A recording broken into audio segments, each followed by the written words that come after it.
गायत्री महामंत्र से परम पूज्य गुरुदेव को प्रणाम करें। और ये ओम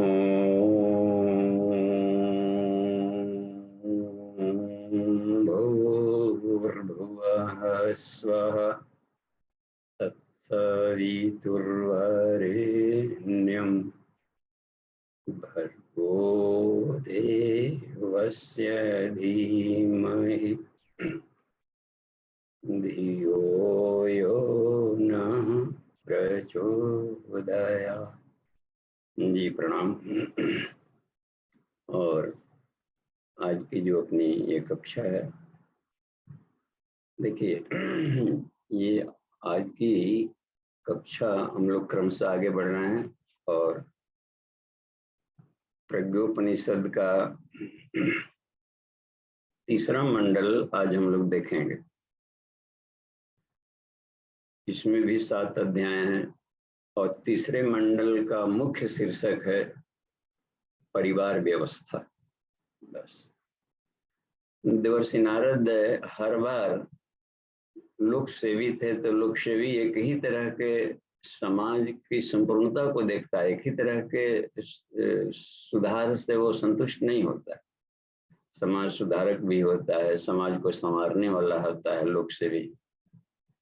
जैसे गार्डनर होते हैं तो पौधों को की संख्या सिर्फ नहीं बढ़ाते, ढेर सारे लगा दिया, उसको सिंचन है, उसका कटिंग है, उसका बडिंग है, उसका संरक्षण है, जानवरों से रक्षा करने का उपाय है। इसके अलावे उसके कहाँ कहाँ उपयोगिता है, मेडिसिनल क्षेत्र में क्या उपयोग है, इकोलॉजिकल क्षेत्र में उसका क्या है कि ग्रह नक्षत्रों से उसका क्या ताल्लुक है। साथ ही आफ्टर ऑल इसके भीतर में भी आत्मा है। और उसकी प्रगति में हम कैसे क्या करें, तो जो लोग शिवी होते हैं वो समाज के हर क्षेत्र को अपने एंगल और विजन से देखते हैं। राजनीति का क्षेत्र है, शिक्षा का क्षेत्र है, घर परिवार में रहन सहन का क्या स्तर बन रहा है। तो भारतीय संस्कृति के जो अग्रदूत होते हैं तो समग्रता की तरफ उनका ध्यान होता है, एकांगी नहीं। धीर तुष्टो भवेत् नैव त्वेकस्याम ही समुन्नतो। गायत्री महामंत्र का धीमहि का जो धी शब्द है, धी अक्षर, उसकी व्याख्या करते हुए योग ऋषि ने बताया है कि धी अक्षर अपने में ढेर सारे परामर्श को रखे हुए, ढेर सारे मंत्रणा, ढेर सारे हमें प्रामाणिक शक्ति देता है। प्रामाणिक शक्ति मतलब होता है प्रेरणा देता है, हमें प्रेरक। धीर तुष्टो भवेत् नैव त्वेकस्याम ही समुन्नत। जो समाज के बुद्धिजीवी होते हैं, समाज संचालक होते हैं, या साधक स्तर के व्यक्ति होते हैं, संत स्तर के होते हैं, ऋषि मनीषा स्तर के व्यक्ति होते हैं, महामानव देव मानव होते हैं, इन लोगों को धीर पुरुष कहते हैं। धीर तुष्ट भवेत् नैव, वे नहीं संतुष्ट होते हैं। त्वेकस्यामि समुन्नत, एक ही फील्ड के प्रगति से संतुष्ट नहीं होते। ठीक है, राष्ट्र धनी बन गया, धनी बन गया तो धन को रक्षा करने की पावर आई कि नहीं? यदि नहीं आई तो दूसरे राष्ट्र वाले लूट करके चले जाए। यानी सुरक्षा व्यवस्था पर भी ध्यान देगा, एक पोषण व्यवस्था, राष्ट्र को समृद्धि पर भी ध्यान देगा वो जो धीर होगा पुरुष। और श्रम व्यवस्था उसको कंटिन्यू बनाए रखने के लिए अपने श्रम मनोयोग को लगाने की जो सिस्टम उसको भी देगा। इसके बावजूद ये सब आपात धर्म है, ये शाश्वत धर्म नहीं है। आध्यात्मिक विकास हो रहा है कि नहीं, ये टॉप प्रायोरिटी पर आता है सभी का। तो इन दोनों ही फील्डों में ध्यान देता है। तो देवर्षि नारद पिछले हम लोग मंडल में देखे प्रज्ञोपनिषद का 2 महत्वपूर्ण बुंदी को ले गए कि लोक कल्याण के लिए जो मनुष्य अपने बलबूते जब संसार में स्वर्ग नहीं ला पा रहा है, अपना विकास नहीं कर रहा है, तो इस हालत में क्या हो सकता है? राष्ट्रपति शासन। इसका मतलब होता है, राष्ट्रपति शासन का मतलब ईश्वरीय व्यवस्था आती है, अवतार प्रक्रिया आती है संभालने के लिए, और एक प्रचंड प्रवाह के रूप में काम आता है। इसमें हम लोग देख लिए और कहा कि हे देवर्षि, युगांतरीय चेतना आदि शक्ति गायत्री है ईश्वर का परिवर्तन, और इसमें 24 घटक होता है सृष्टि का, उस पर नियंत्रण करने की क्षमता होती है, और पूर्ण अवतार कहलाता है इसे, पूर्णावतार। हर क्षेत्र में वेद से लेकर के, वेद ज्ञान संस्कार शांति से लेकर के हर जितने भी ऋषि परंपराएं हैं, वेद की समग्रता, अथर्ववेद का सारा एप्लीकेशन पूरे वेद के अनुसार चलता है वो, क्योंकि वेद माता गायत्री है, सार है, और वेद है पूरे सृष्टि संचालन की सुव्यवस्था का जो ज्ञान विज्ञान है वो वेद है, उसमें आत्मिक विकास भी। उसके परिप्रेक्ष्य में यह 24वां अवतार आकर काम करता है। वेद माता नमस्ते, वरदा वेद माता, देख रहे हैं, वेद माता ही वरदान देती है, वो कभी भी शापित नहीं होने देता है जो वेद माता के शरण में जाता है। तो वो इसलिए कहा कि हे देवर्षि, उस वेद माता का अवतरण हो रहा है, तो निश्चित मानिए कि समाज के हर क्षेत्र में जो कमियां हैं, जो आफत है, जो कष्ट आए हैं, कलह है, क्लिष्ट है, चाहे परिवार की व्यवस्था में टूट फूट हो रहे हो या नहीं, परिवार विश्रृंखलित हो रहा है और स्वर्ग नहीं बन रहा है, तो ये भी एक फील्ड है। तो वो भी था, महामानव नहीं उत्पन्न हो रहे हैं, तो फिर एक अवतार प्रक्रिया कर क्या कर पाएगा? एक बुद्ध आकर के अपने समय का तो ठीक कर दिया, लेकिन अगला बुद्ध है, बुद्ध की श्रृंखला बंद मत होनी चाहिए। एक अरविंदो आकर के अगले अरविंदो के क्रम चलने चाहिए, तो कुछ प्रखर मानवों का क्रम उत्पादन बने रहना चाहिए, इसलिए एक क्रम व्यवस्था बना दे। ठीक है, वरिष्ठ आत्माओं के खदान पैदा करें, महामानव पैदा करने के लिए देवमानव खंड था दूसरा, लोगों को धार्मिक बनावे, 10 सूत्र भी बता दिया, और ये ग्लोबल है, हर मनुष्यों के साथ एक समान लागू होता है, क्योंकि अब व्यक्तिगत कर्तव्य है और सामाजिक उत्तरदायित्व भी है, बस दूसरे खंड भी। और यही व्यवहारिक अध्यात्म है। व्यवहारिक अध्यात्म ही गायत्री महाविद्या। व्यवहारिक अध्यात्म में बाहर का भी एप्लीकेशन देखा जाता है और अंतरंग को भी शुद्ध किया जाता है, अपने आप का भी ख्याल रखा जाता है और बाहर की दुनिया का भी ख्याल रखा जाता है। तो ये समग्रता को लेकर चलता है, उसको अध्यात्म कहते हैं। एकांगी जीवन को, एक तरफा को अध्यात्म में नहीं कहा जाता है। तो यह अब रह गई बात कि ये विशुद्ध आध्यात्मिक जीवन दर्शन लोग रखें, 10 सूत्र अपना में, सत्य, विवेक, संयम, कर्तव्य, अनुशासन, अनुबंध, सौजन्य, पराक्रम, सहकार और परमार्थ, ये हर व्यक्ति के लिए कॉमन फैक्टर है। यदि अपना लिया गया तो इसी धरती पर, इसी मनुष्य शरीर में देवता कहाएगा, और देवता कहने के लिए कोई स्कूल कॉलेज की डिग्री नहीं आएगी, ये भीतर के प्रतिभा से देवत्व निकलता है। और तीसरे दिन के प्रकरण में, तीसरे मंडल में क्या है कि अब पूरा का पूरा इस मंडल में परिवार व्यवस्था पर ध्यान केंद्रित किया गया है। ये देखिए क्यों? क्योंकि परिवार ही एक स्मॉलेस्ट घटक होता है पूरे विश्व का। परिवारों के जो समूह होते हैं समाज कहलाएंगे, समाजों के जो समूह होते हैं वो जा करके एक क्षेत्र बनते हैं, जिला बनते हैं, राज्य बनते हैं, समूह बनते बनते बढ़कर राज्यों के समूह बढ़ते गया, फिर जा करके देश बना, देशों के समूह का बन गया, विश्व बन गया, और समग्र विश्व ही एक राष्ट्र है। कहाँ? अन्य ग्रह नक्षत्रों की तुलना में पृथ्वी में जितने भी आकाश में ग्रह नक्षत्र तारे हैं उसमें न जाने कितनी 2.5 करोड़ पृथ्वियां तो आकाश में टहल रही,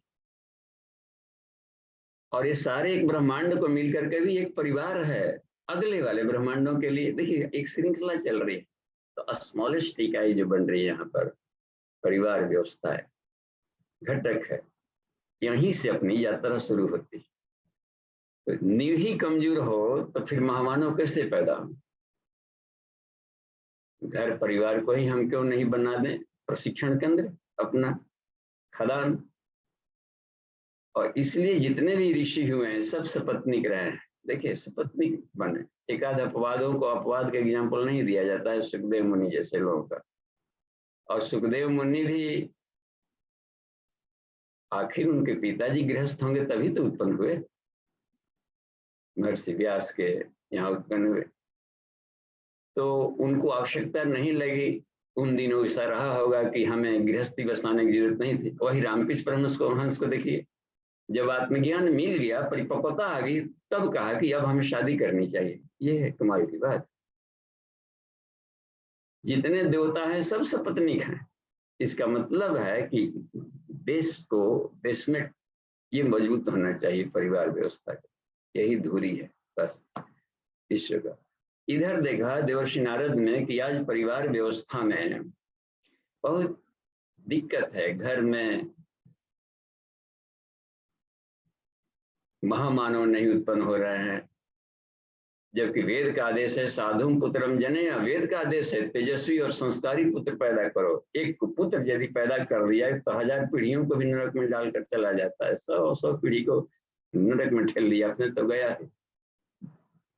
और एक सपूत हो गया तो न जाने आगे की और पीछे की कितनी पीढ़ियों को तार करके चला जाता। ये महामानव कहाँ से पैदा होंगे? परिवार व्यवस्था से। तो ये भी कमी दिखाई पड़ा था। और भी तरह तरह के देखें यहाँ पर व्यवस्था थी। ये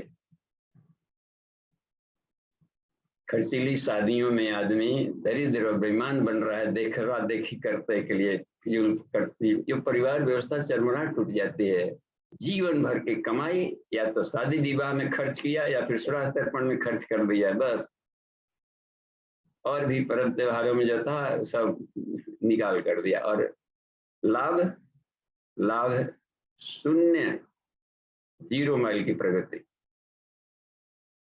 तो उस हालत में सारे घटकों में उन्होंने देखे कि परेशानी। और भी परिवार टूटते का क्रम है। घर में बूढ़ों का भी कदर नहीं रहा, वृद्धाश्रम बनाए जाने लगे। ठीक है, जीवन भर पढ़ा लिखा हम कीजिए और लास्ट में आप जाइए उधर कहीं पर टकसाल बने रहे। ये भी बात बनी रह गई। अच्छा, और बूढ़े बेचारे हैं तो सोचते हैं कि अब तो हम रिटायर कर गए, अब क्या करना है। उपेक्षित अतिथि बन करके अपने को वो डाल दिया। बुढ़ापे से टक्कर ले कहा है गुरुदेव ने। ये सारी बातें बन रही। देखा कि सब ओल्ड एज पर कोई भी ऋषि बुढ़ा करके सेवा करा करके नहीं मरा है। सब सेवा करते करते गए हैं अंत तक। विनोबा भावे तक को हम लोग देखें, सब जीवन काम करते हैं। गुरु जी को देखे काम करते करते अंतिम दिन तक वो करते रहा। और ठीक है, बेचारा अपने आप को अपाहिज अपंग बना ही लिया है, तो जो पीछे बन गए हैं तो उनको कैरी कर लें। तो हर जगह घबराई थी। अपने का बोधा तो नहीं है, परिवार है, शादी विवाह कर रहे हैं तो परिवार टूट बन रहा है। कुछ सोच करके ही तो किया गया था। और केवल मौज मजे के लिए तो शादी नहीं की गई थी। राष्ट्र के लिए हमने क्या दिया? दोनों मिल करके। राष्ट्र भी तो सोचता है कि हमारा एक घटक मिल रहा है।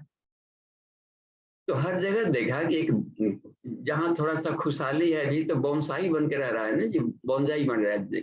जंगल में मोर नचे किसने देखा?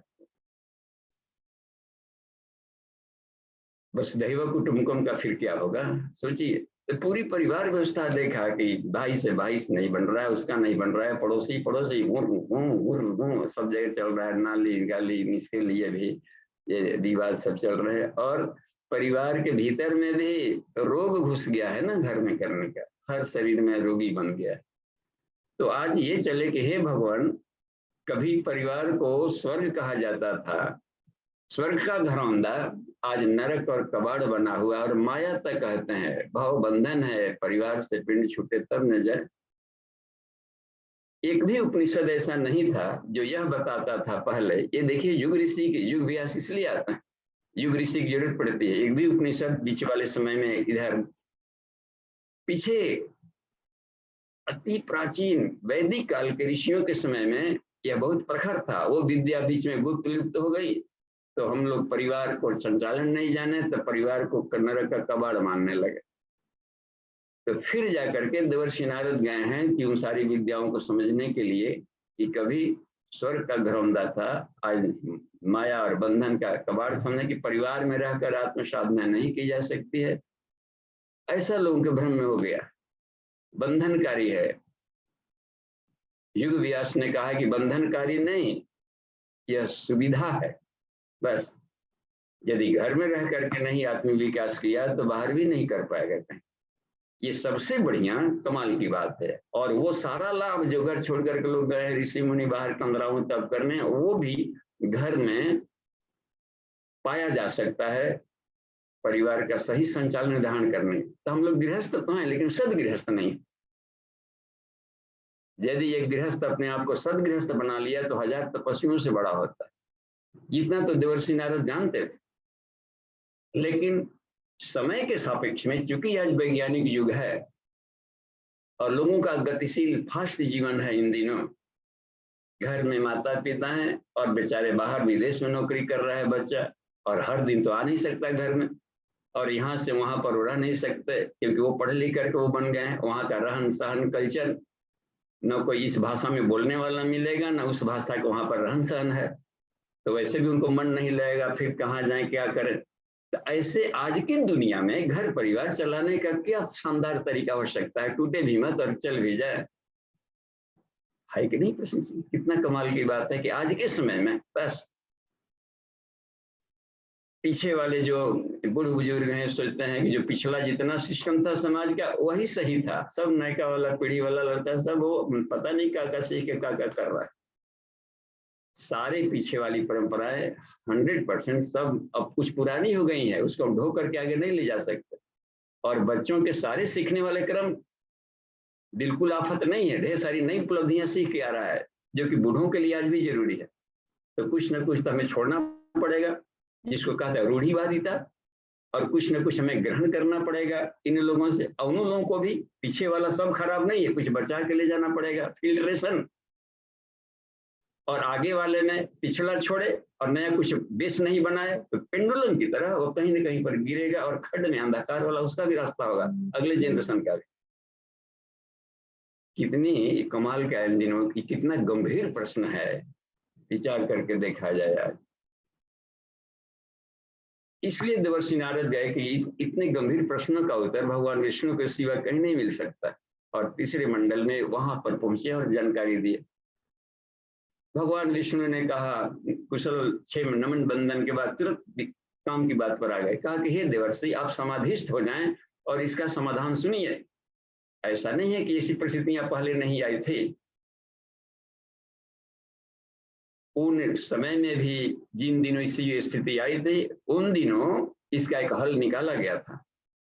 और हलों कहाँ निकाले जाते, तो ये कुंभ पर्व लगाए जाते थे, तो वहां से अपनी यात्रा शुरू की है। ज्ञान देना, नारद समाधिस्थ थे और निर्वीज अवस्था में जब पहुंचते हैं, यानी निर्वीज कहा जाता है कि अपना मन शांत, वासना शांत, अहंता शांत, ये हटा देना, अब जाकर के ट्यूनिंग करके साथ में सीखना, ये भी निर्वीज की अवस्था होती है। अपनी जीव सत्ता का, अपनी कामनाओं को बिल्कुल हटा करके ईश्वरीय संदेश का साजुता स्थापना, क्योंकि वही एक निर्वीज है। अब हम ये देखते हैं कि इसमें आकर तो भगवान विष्णु बता रहे थे और देवर्षि नारद एकदम हृदयंगम आर पार के उसके ज्ञान मिल रहे थे। और भगवान विष्णु ने कहा कि हे देवर्षि, एकदा तु हरिद्वार एक कुंभ परवड़ी पुण्य दे। एक बार हरिद्वार में पवित्र कुंभ पर्व स्नान संजाता समारोह अत्र धार्मिका, बड़ा अद्भुत धार्मिक समारोह हुआ था, और उसमें पूरे देश भर के सदगृहस्थ जुटे थे, जनकों की भीड़ भी लगी हुई थी, और भी सदगृहस्थों में जाते थे और चूड़ा चबेना सत्तू लेकर के, और वहां पर रह करके जलाशय के पास रखा जाता है, गंगा नदी किनारे, और यह महत्वपूर्ण नदी है कि स्नान के लिए सुविधा रहे, और वो व्यवस्था बन गई। लेकिन इस उद्देश्य से आया गया है कि 12 साल में एक युग बदला है, तो अब क्या छोड़ा जाए, क्या ग्रहण किया जाए। गृहस्थी के जीवन में जो कठिनाइयां आई है, ये गृहस्थ जीवन में, मैरिड लाइफ में, परिवार व्यवस्था में, उनमें से उसका समाधान क्या निकले अभी के अनुसार, बस। तो यह बुद्धत्व था। और वहां पर जो सत्र लगा था वो सदगृहस्थों में सबसे श्रेष्ठ माने जाते थे धौम्य ऋषि। वाह, उन्हीं के आश्रम में आरुणि, देखिए आरुणि के साथ शिष्य निकल गया जो बाद में जाकर कुदालक बन करके, अब देखिए कितना तो पूरे, तो वो गृहस्थों के जो समस्याओं का समाधान कहीं नहीं मिलता था, तो धौम्य ऋषि बताते। धौम्य ऋषि के 17 अध्यक्ष में यदि लगा हुआ हो सब गृहस्थों का कॉन्फ्रेंस, सम्मेलन, समागम, कितना अद्भुत रहता। तो ये बातें और अध्यक्षता करते हैं धौम्य ऋषि बताने लगे। गृहस्थों के मेंटल आउरा को, आभा मंडल को पढ़ लेते थे ऋषिगण कि सबके दिमाग में कुछ न कुछ, कोई गृहस्थी को माया समझ करके बैठा है, कोई है कि आत्म साधना नहीं हो सकती, या हमारे बस में नहीं है कि बच्चा पैदा करें कि बच्ची पैदा करें या संस्कार दें। अब इस तरीके से अपने ये सब कबाड़ है घर में, कहाँ चले लोक सेवा करने, झोला उठा कहाँ चले जी, घर वाला टंगरी खींच रहा है, वो जा भी नहीं रहा है, विश्व मानव नहीं बनने दे रहा है। तरह तरह के प्रश्नों का एक बड़ा ही अद्भुत वहां पर वो निकल रहे थे तरंगे, और धौम्य ऋषि इन आभा मंडल को पढ़ लेते थे। ऐसा हम लोग भी अनुभव किए होंगे, कहीं जाते हैं समागम में जो प्रश्न होता है बिना पूछे ही उत्तर मिल जाता है। यही कारण होता है क्योंकि आभा मंडल का वहां पर एक क्रीड़ा चलती रहती ऋषियों का। और इन्होंने ऋषियों का उन्होंने देखा कि हे बद्रजनों, और इन्होंने बताने चला शुरू कर दिया। क्या ऋषि धौम्यो गृहस्थस्य गरिमणे विषयोद्युतम, इनको उपस्थितान गृहस्थांश संबोध्यो अत्र तत्र, जो भी उपस्थित सब गृहस्थ लोग थे उनके आभा मंडल को पढ़ते हुए कहा कि हे भद्रजनों, गृहस्थ जीवन की आज अद्भुत गरिमा पर हम प्रश्न ये करेंगे, प्रकाश डालेंगे।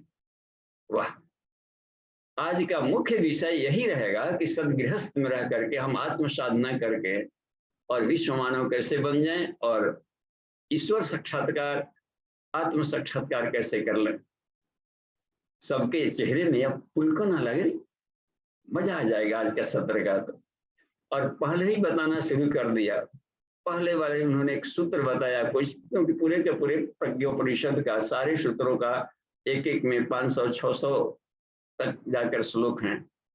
तो एक दिन में 1 घंटे के सत्र में हर एक के श्लोकों पर फोकस नहीं किया जा सकता है ध्यान को। हम सिर्फ टर्निंग पॉइंट के कुछ सूत्रों को लेंगे ताकि यह देखा जाए कि कितने महत्वपूर्ण है। बाद में घर पर पार्ट टाइम में हम लोग पढ़ेंगे पूरा एक एक सूत्रों का। इतने कमाल के सूत्र है, एक भी सूत्र ऐसा नहीं है जो कि छोड़ने लायक है। इसलिए गंभीर नियमों का स्वाध्याय चलना चाहिए जो गृहस्थ आश्रम में चाहते हैं संवारना। उन्होंने कहा कुछ टर्निंग पॉइंट में देखते हैं। पहला टर्निंग पॉइंट ये लेते हैं, कहा कि हे भद्रजनों, दिव्या प्रयोगशाले व सद्गुणोन्मेष से कारिणा। वाह, जो गृहस्थ आश्रम है एक लेबोरेटरी है, प्रयोगशाला है। हम लोग ऐसा कहाँ कभी सोचते हैं कि अभी एक प्रयोगशाला होता है गृहस्थ आश्रम, प्रयोगशाला, और वो भी साधारण नहीं, दिव्य दिव्य प्रयोगशाला। व किस चीज की प्रयोगशाला? सद्गुणोन्मेष का, सद्गुणों के विकास करने का, यानी घर में से महामानवों का, देव मानवों का सुयोग्य नागरिक पैदा करने का। इससे बढ़िया प्रयोगशाला धरती पर नहीं होता है गृहस्थ आश्रम जैसा।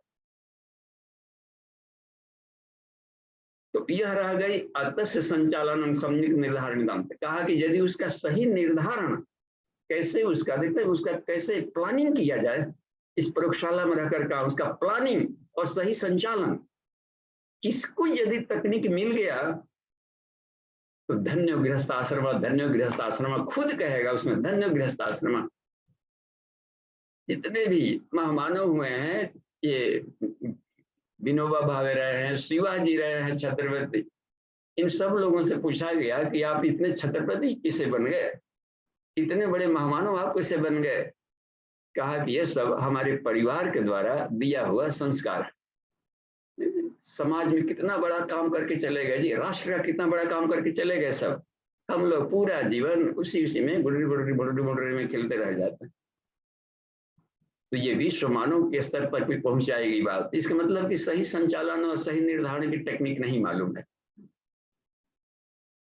तो यह हुई बात न कि यदि इसको जान लें, यानी एक गृहस्थ यदि अपने को सदगृहस्थ बना ले, सदगृहस्थ का मतलब कि जो गृहस्थ आश्रम जिस उद्देश्य के लिए ऋषियों ने बनाई है, श्वेतकेतु ऋषि इसके फाउंडर्स थे। और उन दिनों तक जिन्होंने देखा कि परिवार व्यवस्था के बिना ये और भी लाभ लिया जा सकता है, तो कुछ सीखते से कुछ प्लान वे में समाज का सिस्टम को तैयार किया था। उसमें यह रहेंगी बाद में ये 2 काम। तो अब यह रह गई कि सही संचालन और निर्धारण का क्या सूत्र होता है। ये कुछ सूत्रों पर हम लोग चर्चा करें, देखते हैं हाँ इसमें इस मंडल में क्या काम की बात। अगले काम की बात में हम यह देखें, एक सूत्र बताया, हे भद्रजनों, यदि हम चाहते हैं कि घर परिवार को स्वर्ग बनाए और इसके माध्यम से हम परिवार व्यवस्था से आत्म साक्षात्कार, ईश्वर साक्षात्कार करें, तो पहला सूत्र ये है, ओम सीमितः परिवारः स्यात् संख्या स्वल्पा एव संतते। परिवार छोटा रखा जाए और संख्या संतते, बच्चों की संख्या थोड़ी सी रखी जाए, उतना ही बढ़ाई जाए जितना पाल पोस करके समझदार कर सके। ये सबने किया है जो आदर्श परिवार रखे हैं। मानस में कहीं मिलता है एक जगह कि दुई दुई सूत सब भराता जाए। वो चाहते तो ढेर बच्चों की फौज पैदा कर सकते थे, क्योंकि राजपाट सारी व्यवस्था है उसमें, चक्रवर्ती राजा सब है, फिर भी उतना ही किए जितनों को संस्कार दे सकते हैं। केवल संख्या बढ़ाने की बात नहीं होती है, संस्कार बड़ी चीज होती है, महामानव बनाना, गढ़ना। तो इसलिए कहा कि यदि हम चाहते हैं तो कहा कि सीमितः परिवारः स्यात् संख्या स्वल्पा एव संतते सुखदा हानि असंख्या बहु प्रजनन उद्भवा। कहा कि जिनके दिमाग में ऐसा है कि ढेर बच्चा होगा, ढेर हाथ होगा, ढेर कमाएंगे, ढेर धन आएगा, ये बिल्कुल भ्रम है। कुछ एग्जाम्पल्स भी दे दिया करते थे कौरव के, कहा कि उन्हें 100 बच्चे, 100 कौरव मिलकर सिवाय सत्यानाश कराने का और कुछ नहीं किया। देखें 2-4 देखिए, 2-1 बच्चे निकल गए पांडव और कितना काम करके चले गए। राजा सगर के 60,000 वंशज सिवाय नरक के आग झोंकने का कुछ नहीं किया, और एक भगीरथ आकर के सबको तार करके चला गया। वरम एको गुण पुत्र न च मूर्खा सतान्यपि। कहा कि एक ही लड़का और गुणवान हो तो 100,000 मूर्ख बच्चों से ढेर बढ़िया। एक चंद्र तमो हंति न च तारा गणानपि। एक ही चंद्रमा सारे अंधेरों को दूर कर देता है और ढेर सारे तारे टिमटिमा भर के रह जा रहे। वाह, अब लोगों को आया कि हम कहाँ कहाँ हमारी भूलें हो रही है, कहाँ पर संवारने में दिक्कत आई। बस संस्कार देने की क्षमता नहीं थी तो फिर बच्चा पैदा क्यों किया? क्योंकि साधु पुत्रम जननीय का आदेश था। स्वास्थ्य ठीक नहीं था, फिर बच्चा पैदा क्यों कर दिया? फिर घुने हुए बीज से, जो शुक्राणु है अपना, घुना हुआ बीज से बच्चा पैदा किया जाएगा तो घुने हुए सब होंगे, और बचपन से ही कांधी पर लेकर अस्पताल दौड़ते रहिए। यह उसमें बता रहे हैं कि कहाँ कहाँ पर हमारी भूलें होती है कि सही निर्धारण, सही संचालन है। तो इसलिए एक और भी जाकर बात बताई कि ठीक है, अब तो परिवार बढ़ गया है, ऋषियों के दिमाग में था, अब क्या करें, शादी विवाह नहीं होते, ठीक है शादी करेंगे तो सोच समझ के बच्चा पैदा करेंगे, लेकिन अब तो हो गया आफत, अब क्या करें, फेंक तो सकते नहीं बच्चों को। ठीक है, इसकी भी गुंजाइश है परिवार व्यवस्था में, उनके लिए भी, और जो परिवार बढ़ा ली उनके लिए भी। अब क्या करें, अगली बात देखिए, एक सूत्र और टर्निंग पॉइंट हमें अच्छा मिला इसमें। कहा कि यदि अधिक परिवार व्यवस्था बढ़ गई है तो अब तो आफ्टर थॉट क्या चलता है, जब बीत गई सो बीत गई, अब है कि अब इनको इनके माध्यम में रहकर कैसे बढ़ाएं। तब धौम ऋषि बताते हैं कि हे भद्रजनम, मितव्ययत्वम एवाथ प्रत्येकस्मिन् तु कर्मणि महत्वम वर्तव्यं च द्रव्यास्येन समर्पिते। घर के जितने मेंबर्स हैं, कभी कभी गोष्ठी हम लोग करें पारिवारिक, और ये पता लगावें कि घर की आमदनी कितनी है और खर्चा कितना है, बस। तो उसमें से बचत करने के लिए क्या उपाय हो सकता है? हर व्यक्ति को मितव्ययिता समझाई जाए, पैसे वही खर्च करे जहां अत्यंत जरूरी हो, कहानी कौड़ी भी बिना जरूरी खर्च न करे, और जहां जरूरी हो वहां पर सारी धन संपदा को झोंका जा सकता है। सेठ जमनालाल बजाज बूंद बूंद करके दिया था, गांधी को जरूरत पड़ी दे दिया। भामाशाह बूंद बूंद करके मितव्ययिता से जमा किया था, और राणा को जरूरत पड़ी कि हे राणा, कहा कि हे भामा, राष्ट्र संस्कृति खतरे में है, यदि हेल्प कर सकते हैं तो कर सकते हो, तुम्हारा धन की शोभा बढ़ जाएगी। पूरा दे दिया, पूरा छूछ दे दिया कि जब संस्कृति ही नहीं रहेगी तो धन रहकर क्या करेगा, यदि संस्कृति बच गई तो हमारे जैसे लाखों भामाशाह पैदा हो जाएंगे। ये तुम्हारी, ये मितव्ययिता है। मितव्ययिता को ही कुबेर कहा जाता है, कुबेर को व्यक्ति नहीं होता है, मितव्ययी व्यक्ति को ही कुबेर कहा जाता है। बूंद बूंद बचाया, भले अठन्नी कमा रहा हो, लेकिन 7 आना में ही यदि खर्च चला लिया, तेते पांव पसारी यदि लंबी सौर, तो 1 आना का एक दिन धनी बनेगा। और ये आपातकाल में भी ये मांगते फिरते नहीं चलेगा, ये दिक्कत आ गई, यहाँ जाइए हाथ पसारिए। तो दांत निपोड़ने से आत्महीनता के संस्कार आते हैं, दबूपन आता है। ऋण, गायत्री माता का एक नाम है ऋण हर्त्री, जो ऋण को हरण करती है। ऋण रहने ही नहीं देती। हम समाज में ऋण दे करके जाएं, ऋणी बन करके नहीं मरें बस। न कि सिर्फ समाज का, पितरों का, देवताओं का, ऋषियों का, इनका भी ऋण चुकाने के लिए आया हुआ शरीर मिला हुआ है।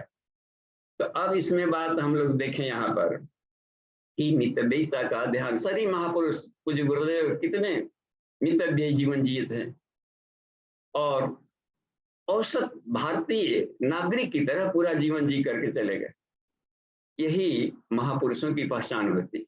डॉक्टर राजेंद्र बाबू के भी बारे में जिक्र किया है उन्होंने प्रज्ञा पुराण में। उन्होंने भी कितनी मितव्ययिता से जीवन जीते थे। बहुत न्यूनतम वो राष्ट्र के खजाने से अपने घर परिवार का पोषण नहीं करते, द्यों का त्यों परिवार पड़ा हुआ और राष्ट्र के खजाने को राष्ट्र हित में सब खर्च करते थे। इतनी कमाई हुआ। जूता बेचारा का फट गया था, रांची का एग्जाम्पल दिया था, जूता फट गया है और कांटे चुभ रहे हैं, सोल तक तलवा तक घिस के फिट गया। तब जाकर कहे कि उनके रमण थे, उनके सेक्रेटरी के देखिए रांची में है, यहाँ पर मृत पशुओं का चरमालय केंद्र है कि जूता खरीद ले। सर जी हम तो 6 महीने से कह रहे थे कि बदल लीजिए। अच्छा कोई बात नहीं, जाकर के ले आ दो, अब तो तलवा ही निकल गया।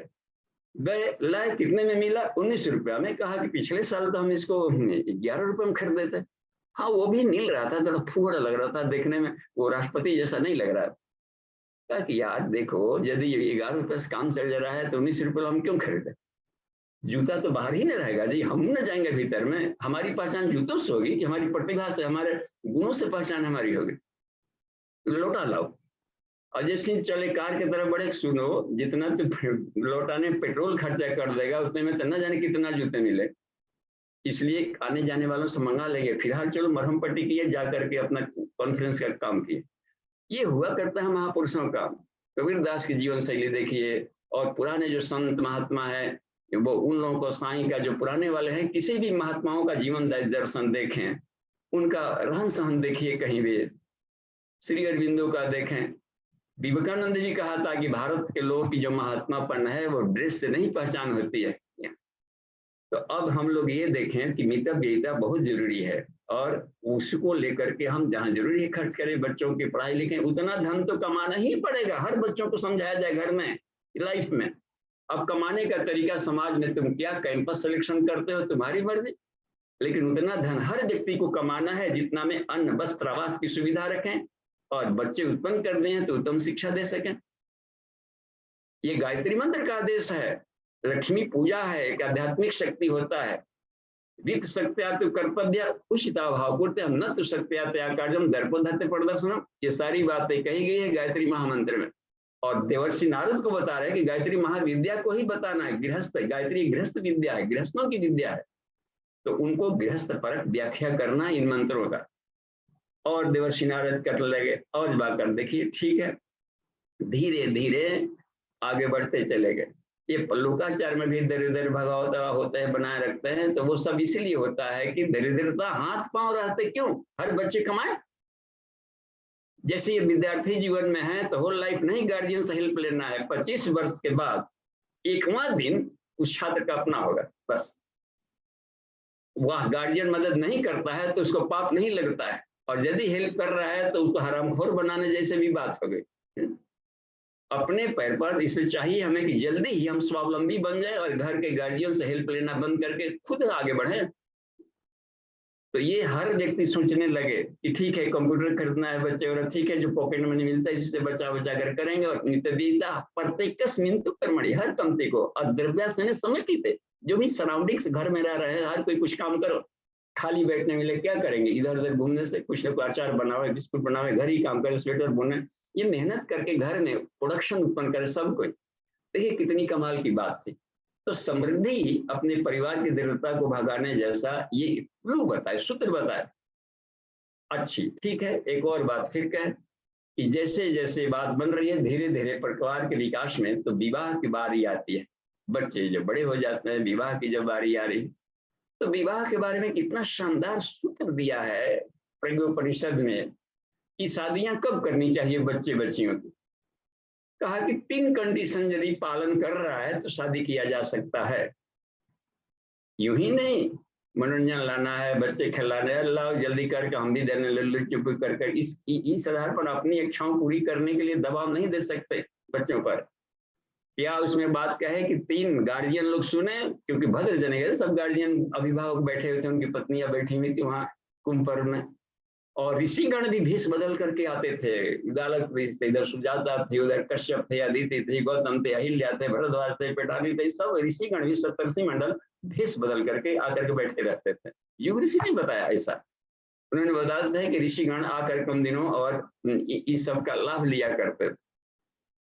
तो उन्होंने कहा कि हे भद्रजनों, बच्चों की शादियां कब करें? ओम परम विवाह कर्तव्य शरीरे पक्वताम गते। पहला है सूत्र कि तभी करें जब दोनों व्यस्त हो गए हो, परिपक्व हो गए। एक उपार्जनम समारब्ध, अपने पैर पर खड़े हो गए हों। देखिए अपना ही नहीं चला रहा था, एक और ले आकर पत्नी लाकर घर में रख दिए। तो इसमें है ना कि उपार्जन कुछ जरूरी है करना, कि गृहस्थी संचालन पर किसी पर कहीं पर भार न रहे। अपने पैतृक संपत्ति भी है या पूर्वजों का भी धन है तो हम उसमें बढ़ाएं और उसको बढ़ोतरी करने में हेल्प करते हैं। और लेना भी है तो फॉर द टाइमिंग, इसका मतलब ये होता है कि आत्मिक विकास का भी क्रम होता है। तो इसमें यही बात एक रखी जा रही है यहाँ पर, उपार्जन अपने स्वयं शुरू कर, अपने मौज मजे का जीवन जिएगा अपने ढंग से। हर कोई की अपनी मस्ती होती है, अपने जीवन होता है, अपने सपने होते हैं, वो अपने ढंग से पूरा करेगा। और अपने कमाया है, अपने अर्जन किया है, तो दूसरे लोगों को कोई उसमें टिका टिप्पणी करने का कोई हक भी नहीं बनता है। अपने ढंग का जी सकता है जीवन शैली। इसलिए कहा कि उपार्जनम समारब्ध, ये दूसरा शर्त हुआ, अपने पैर पर खड़ा हो जाए। और तीसरा भी शर्त है, दायित्वम गृहतामिदम, घर परिवार की जिम्मेदारियों को भी समझता हो। घर परिवार में हमारे कितने जिम्मेदारियां हैं, प्लस सामाजिक दायित्व हमारा क्या है, प्लस राष्ट्र के प्रति हमारा क्या दायित्व है, प्लस विश्व व्यवस्था में हमारी क्या भूमिका बनने वाली है, ये भी उसके ड्यूटी लिस्ट में सब्जेक्ट में होना चाहिए। सब्जेक्ट तो थोड़े से नहीं लिए होता है। भारतीय यदि भारत के जीवन में धरती पर आ गए हैं तो वसुधैव कुटुंबकम है, अपना अपना परिवार पूरा विश्व है। तो हमें अपने फोकस को शादी से पहले ये सोच लेना चाहिए, और उस व्यवस्था में जहां सहयोगी मिलता है ऐसे अपने जीवन साथी को लेकर के आगे बढ़ गया। शुरुआत यहीं से होगी, लेकिन समापन हमेशा विश्व परिवार में होता है। अगला सूत्र जगह बताए कि यदि ठीक है अच्छा शादी कर रहे हैं तो एक और इसमें इतना कमाल की बात कहा गया है, वाह, कहा गया इसमें कि पाणिग्रहण संस्कारा धन मुखिया भवन्ति।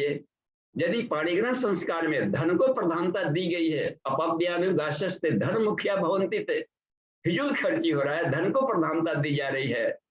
पाणिग्रहण संस्कार में आसुरास्ते वासी, उसको राक्षसी शादी कहते हैं, वो ब्रह्म विवाह नहीं कहलाएगा, आश्रय विवाह कहा गए थे जी।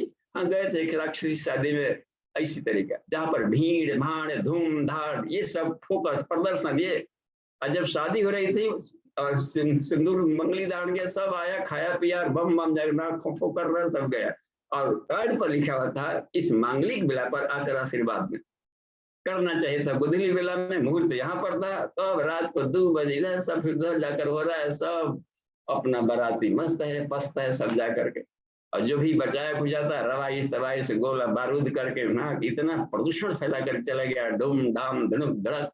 ये इसलिए कहा कि जिस शादियों में फिजूल खर्ची होता है या प्रदर्शन होता है या भीड़ भाड़, धन को प्रधानता दी जाती है, तो वो आसुरी विवाह कहा जाता है, और ये अवांछनीय है भारतीय संस्कृति में। बस अगली बात में रखा इन्होंने कि हे भद्रजनों, पत्नी तो आ गई घर में, ठीक है, तो एक सूत्र बताया कहाँ कहाँ टर्निंग पॉइंट आता है लाइफ में। शुरू में तो अच्छा लग रहा था, पकौड़ियां पक रही थी दिमाग में, क्योंकि दोनों अपने सपने लेकर के आए।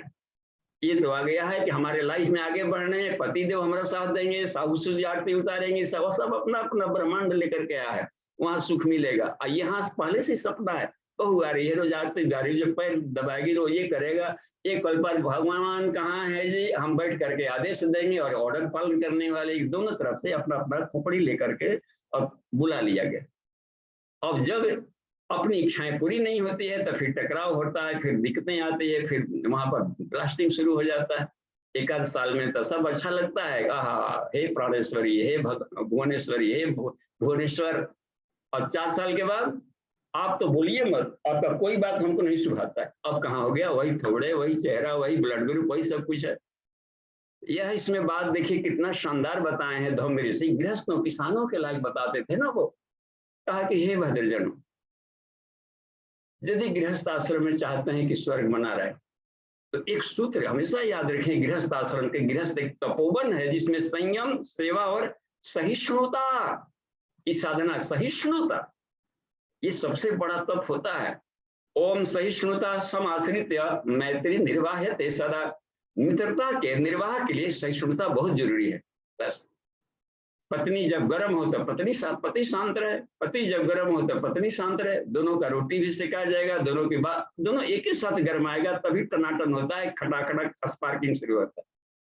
क्योंकि हर अपने भाव विचार को कहने का छूट होना चाहिए उसको, और उसकी भावनाओं को रिस्पेक्ट देने का छूट है। हमें बड़ा आश्चर्य लगा जब गुरु कई इन्होंने तंत्र महाविज्ञान में पढ़ा कि और नारी का अधिकार में कुछ वेद मंत्रों का उसमें सूत्र दिया है कि जो नारियां होती है, महिलाएं, वो इतना पवित्रता दिया गया है, जब नारिष्ट पूजनते रमनते तत्र देवता, कि पुरुषों को उत्पन्न ही किया गया है नारी के आदेश के अनुसार काम करने के लिए। ये देखिए कितनी कमाल की बात है, तभी ना पूजनीय कहलाएगा जी। तो उसमें कहीं भी ऐसी बात नहीं रखी गई थी, शुरू से ही रखा गया है। वाह, सबने दुर्गा पूजा किया तब जाकर के आगे बढ़े, युद्ध जीतना हो या कहीं करना हो तो उनको आगे बढ़ाने के लिए था। जो कन्यादान होता है वो भी था कि इसकी पढ़ाई लिखाई को हम रोकेंगे नहीं, हम तो उत्तरदायित्वों का हस्तांतरण किया गया है ना, कि कन्या को दान किया गया है, यानी उनके भरण पोषण उत्तरदायित्वों की जानकारी आगे भी ले जाएंगे और जीवन की पूर्णता तक पहुंचाने की हमें सामर्थ्य है। तो वो प्रगति के विकास के सूत्र सब दोहराए गए थे। अब इसमें कहा कि यदि नहीं बन रही है, ठीक है, तो घर में भाई हैं, भसुर हैं, देवर हैं, ये हैं, वो है, जेठानी, देवरानी, ये सब अपने अपने कल्चर, अपने अपने दिमाग लेकर के सब आए और एक समूह बन गया। उसमें एक सूत्र बताया कि हे भद्रजनों, सहिष्णुता समाश्रित मैत्री निर्वाह्यते सदा।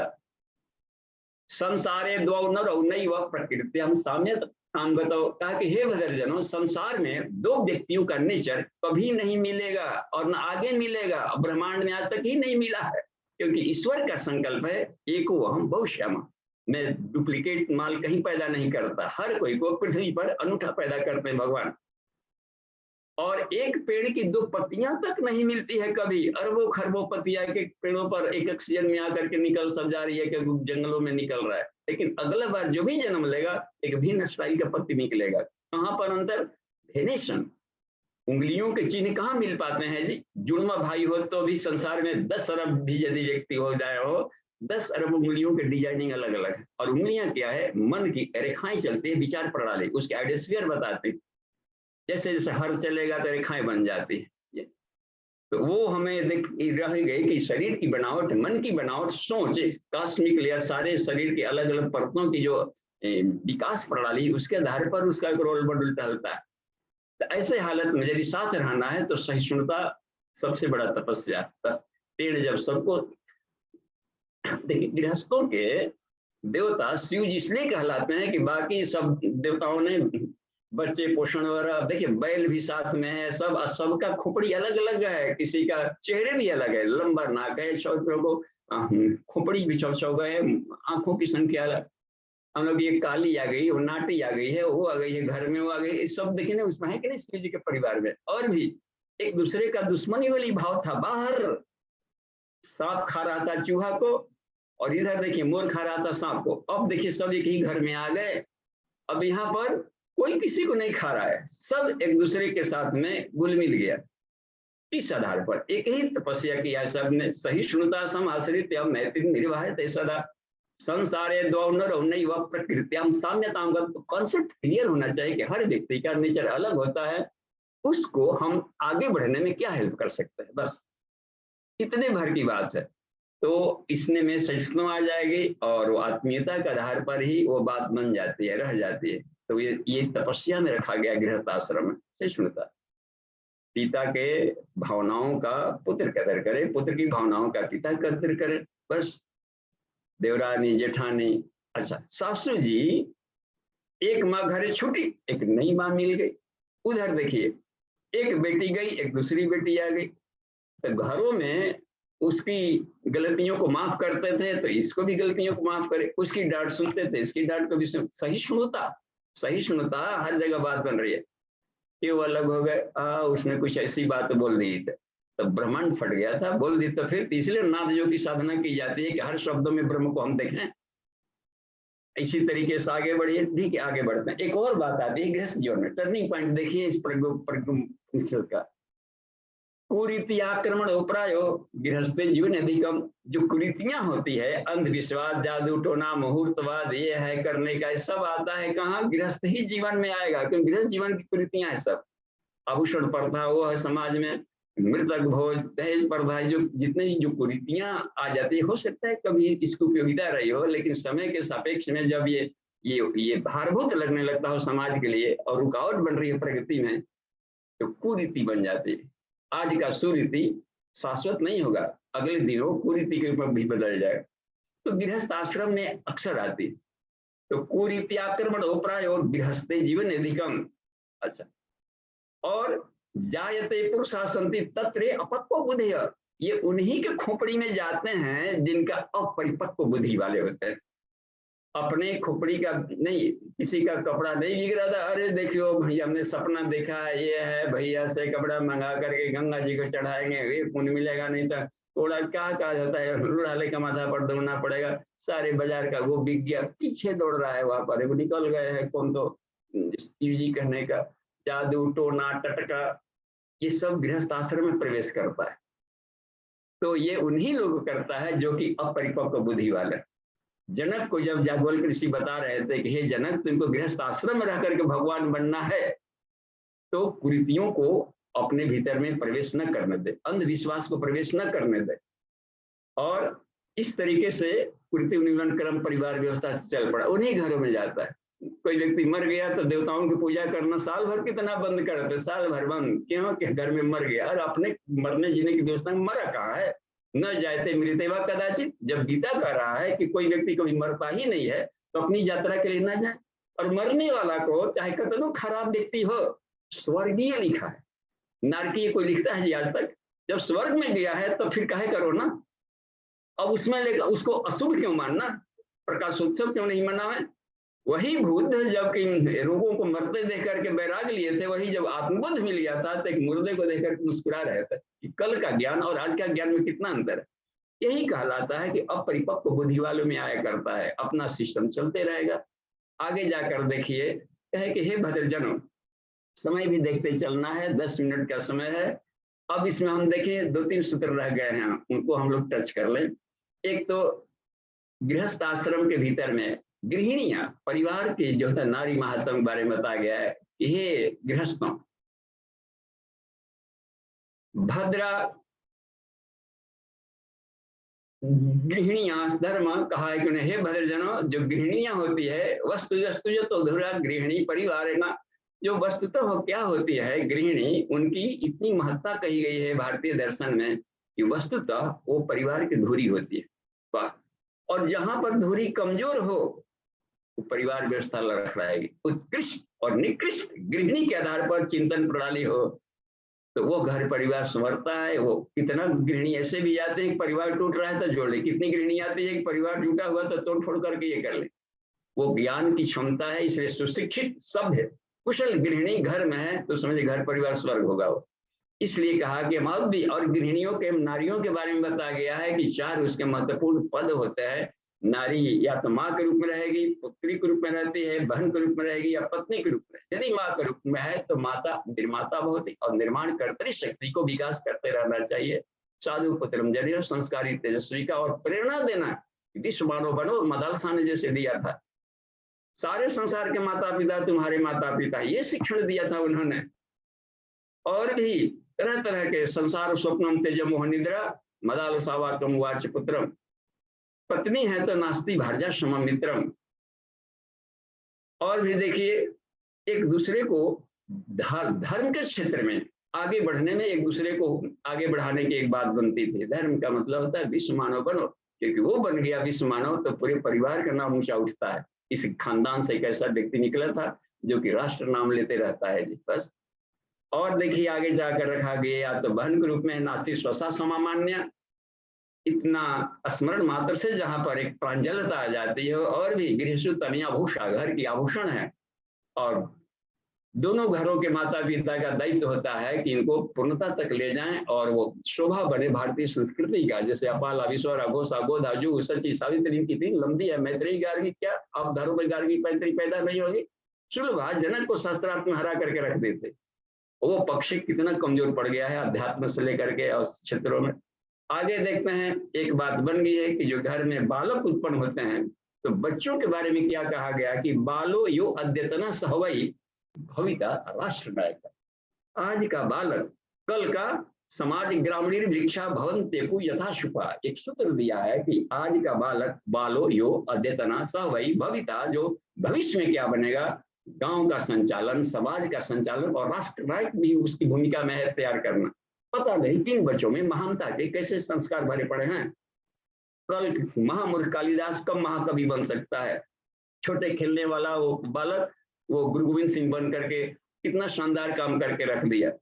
तो ये छोटे छोटे जो होते हैं भक्त, ध्रुव, प्रहलाद, ये सब, तो ये अभिमन्यु, प्रहलाद, भरत, ध्रुव जैसे बालक हैं जो प्रौढ़ों से आगे बढ़ते जननायक हैं। इस सब बीज भरे रहते हैं बच्चों में। इसलिए जो घर के गार्जियन हैं वो गार्डनर की तरह उसका पौधा है, संरक्षण लेना, बढ़ाना और उसको उस स्तर तक हमें आगे बढ़ानी है। तो ये उसमें ध्यान रखने की कितनी कब उसकी क्या नीड्स है, कैसे है, उसका ख्याल रखें और उसके उस अवस्था में विकास का क्रम सोचें। अगले क्रम में है जो घर में वृद्ध व्यक्ति है, गृहस्थ वृद्ध व्यक्ति नाम अपि स्थान महत्व, उनके लिए बहुत महत्वपूर्ण गरिमा कही गई है, क्योंकि उनके पास संचित स्थिति अनुभव, अथाह अनुभव है पूरे जीवन का। तो जहां अपना गैर फंसे तो उनसे सलाह ले लेनी चाहिए और उन अनुभवों के माध्यम से अपना कोई निर्धारण करके आगे बढ़ सकता है। विस्पितामह से भी परामर्श लेने के लिए सब जाते थे, इसलिए कहा उनकी सेवा का आयु तेजा बलो दशज जो कहा गया है, ये मतलब होता है कि अनुभवों की हमें सुरक्षा करनी है। और बूढ़ों के लिए बताई गई है, जब पाइथागोरस 80 वर्ष की उम्र में पढ़ करके और विश्व का एक अच्छे फिलोसफर्स में नाम कर लिया, तो अंतिम समय तक हमें अपने आप की प्रतिभा बनाए रखना चाहिए, तो समाज के लिए उपयोगी बने रहें। इसलिए रिटायरमेंट के बाद घर में बैठने को नहीं कहा गया है, लोक सेवी बनना है, परिव्राजक बननी है, वानप्रस्थ की भूमिका में समाज में 9 महीना 3 महीना घर में देना है। और भी आगे बढ़ जाते हैं तो संन्यास आश्रम, पूरा का परिवार छोड़ करके, और संन्यास एक ऐसी व्यवस्था है कि किसी भी उम्र में लेकर के विश्व मानव बना जा सकता है। क्योंकि अगला जो क्रम है परिवारस्य विश्वस्य, परिवारस्य व्यवस्था विश्वस्य, समझिए जो सब्जेक्ट होता है उन सब्जेक्ट में विश्व परिवार को एक महत्वपूर्ण कॉमन सब्जेक्ट है और वो ये महत्वपूर्ण होता है। उस सब्जेक्ट में पास नहीं हुए तो पूरी परिवार व्यवस्था में अधूरे रहे हैं, सब्जेक्टली पास नहीं किए। इसलिए कहा गया है कि उसमें अपनी भूमिका नहीं रह गई तो यद अपूर्णम यद विनाद्वितम, तो हमारा गृहस्थ आश्रम अपूर्ण रहा। यहीं पर विराम देते हैं और धन्यवाद। आइए हम लोग देखते हैं आज की कक्षा में जहां प्रश्नोत्तरी बन गया है तो उसको हम लोग करेंगे या फिर अनुभव शेयर का क्रम शुरू करते हैं।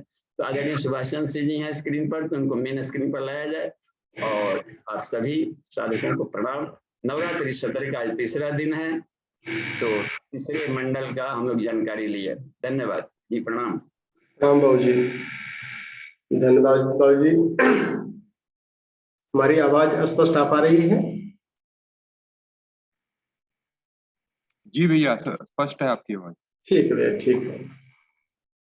संत हृदय नवनीत समाना, कहा कबिन पर कहे न जाना, और निज परताप द्रवह नवनीता, और परदुख द्रमय संत सुपनीता। जब इसकी साधना हम लोग करने लगते हैं तो दूसरे का दुख देख करके जब अपने अंदर समानुभूति होने लगे तो करुणा पैदा हो रही है, और उसी करुणा से आत्मीयता उत्पन्न होती है, और जब व्यक्ति की परिधि से हम आगे चलने लगते हैं, परिवार की तरफ बढ़ने लगते हैं, तो इसी आत्मीयता का रोल परिवार को सेव और संस्कार देने में बहुत कारगर होता है।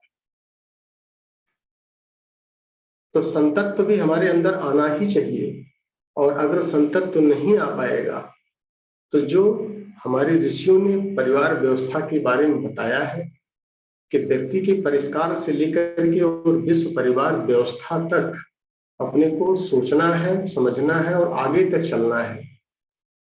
क्योंकि हम एक संयुक्त परिवार को हैंडल कर रहे हैं, उसके संचालन की भूमिका में हैं, और परिवार में, हमारे संयुक्त परिवार में सदस्यों की संख्या 31-32 है,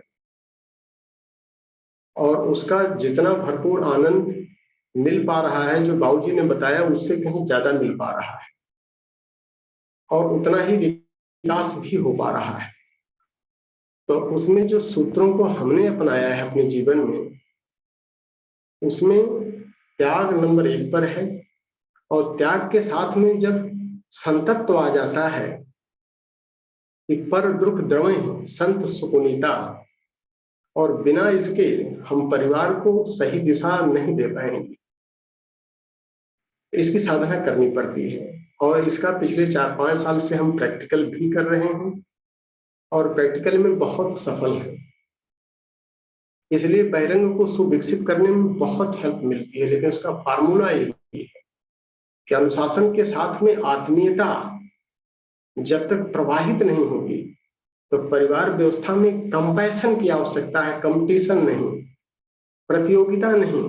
प्रतियोगिता की जगह प्रेम और परिष्कार, इसका प्रैक्टिकल हमने जीवन में किया है, और हम सफल हो पा रहे हैं। बाबूजी की व्याख्या के क्रम में एक चीज आती है, थोड़ा सा जहां पर अपरिपक्व मस्तिष्क होता है, वहां पर लोगों को थोड़ा दिक्कत आ जाती है कि जब साधु पुत्रम जनेयु की बात आती है, तो लोग सोचते हैं पुत्र को पैदा करने की बात है। पुत्र मतलब बेटा, लड़का, बिल्कुल नहीं है। इस चीज को कई बार क्लियर किया जा चुका है। पुत्र का मतलब सुसंतति से है, चाहे पुत्री हो चाहे पुत्र हो, दोनों वेद एक ही एंगल से देखता है। तो जो भी संतान हमको मिल रही है, उसको सुसंस्कारिक बनाना है, और उसको अंतरंग भी परिष्कृत करें और बहिरंग को उसके सुविकसित करना, उसके व्यक्तित्व को, यह हमारा दायित्व बनता है। तभी हम सदगृहस्थ की भूमिका में आगे जा पाएंगे। और कहना आसान है, करना थोड़ा सा टफ है, क्योंकि ब्राह्मणत्व की भी साधना करनी पड़ती है, बिना उसके त्याग नहीं आता है, और संतत्व की भी साधना करनी पड़ती है, तभी आत्मीयता प्रवाहित हो पाती है। तभी हम कुछ संस्कारों को, परिवार के अंदर जो भ्रांतियां आती हैं, उसको दूर कर पाते हैं। तो अपने स्वार्थ की परिधि से बाहर जाकर के जब हम परमार्थ की तरफ बढ़ते हैं, तब परिवार पैदा होता है। तो जो हमने व्यक्तिगत रूप से महसूस किया, उसका लाभ भी ले रहे हैं। जितना हम लाभ ले पा रहे हैं, जो कुछ लिखा उससे कहीं ज्यादा पा रहे हैं।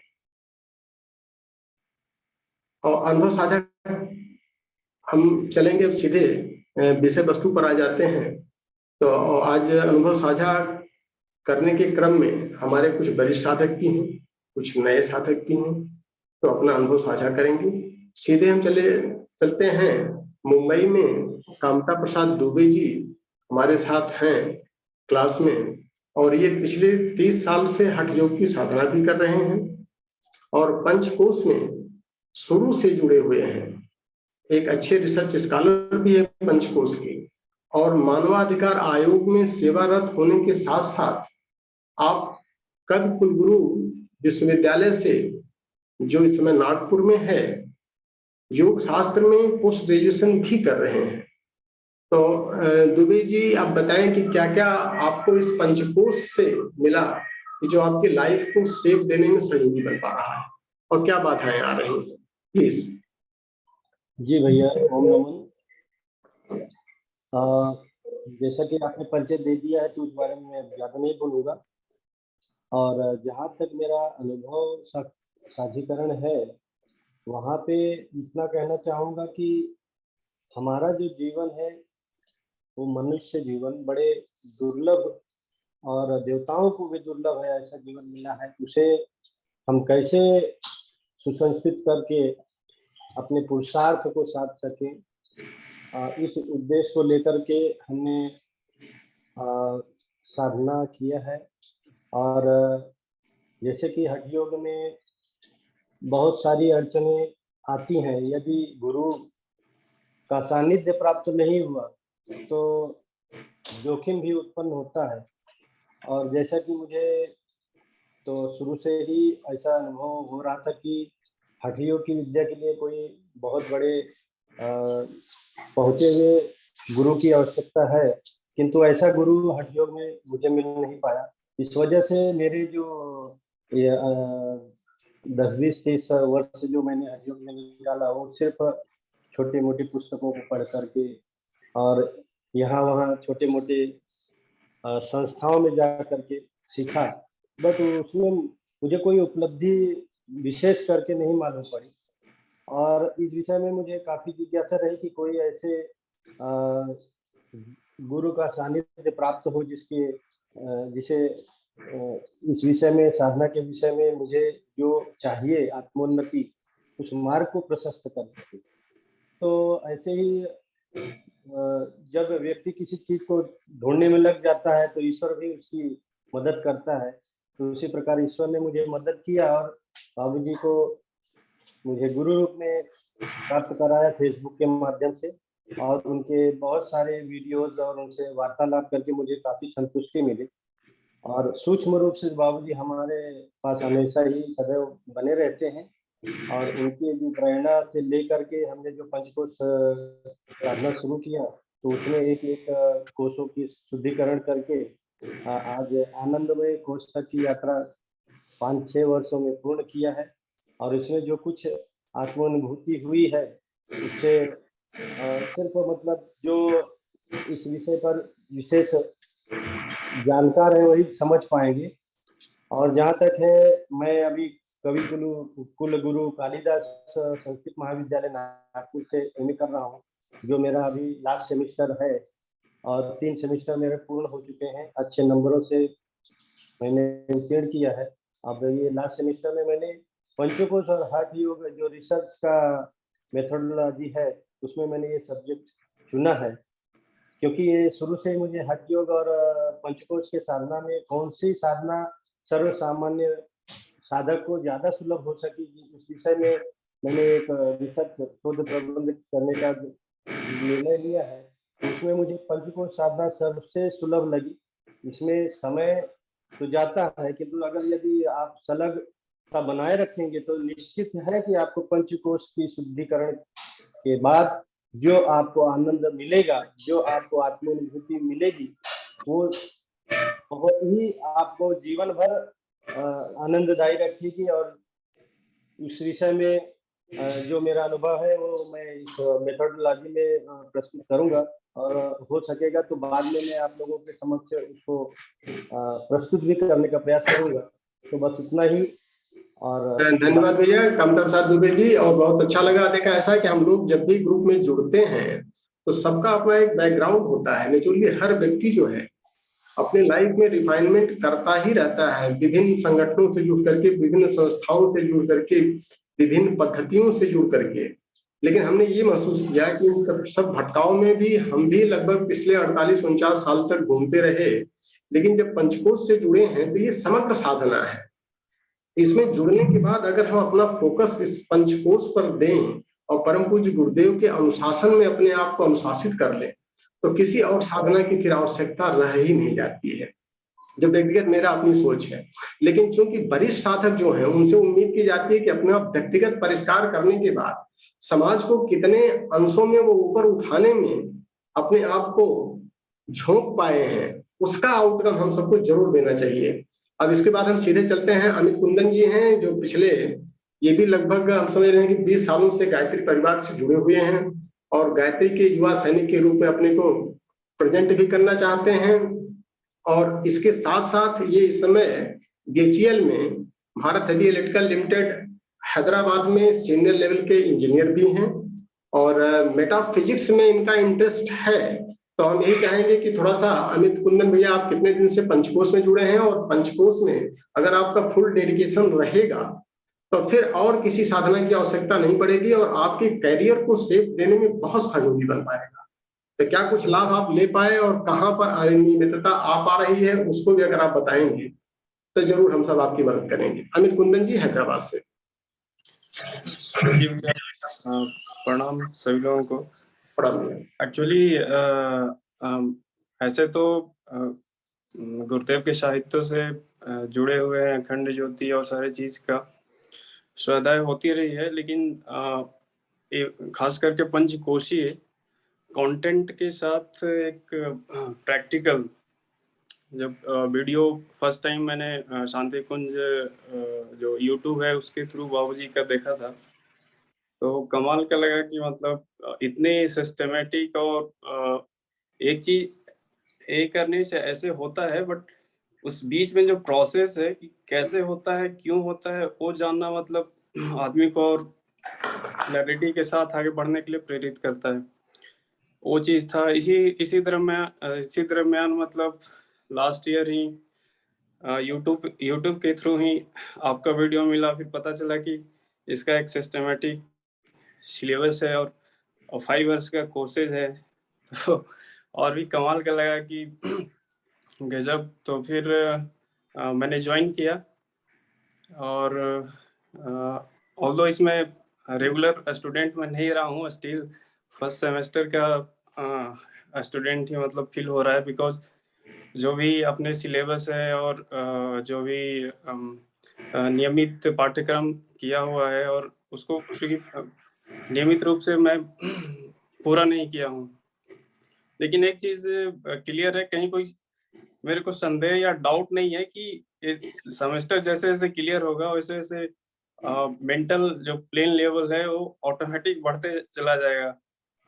तो वो चीज क्लैरिटी है, बट अनियमितता, इरेगुलरिटी मेरा वीकनेस है, जिसको मतलब ओवरकम करने का प्रयास कर रहा हूँ।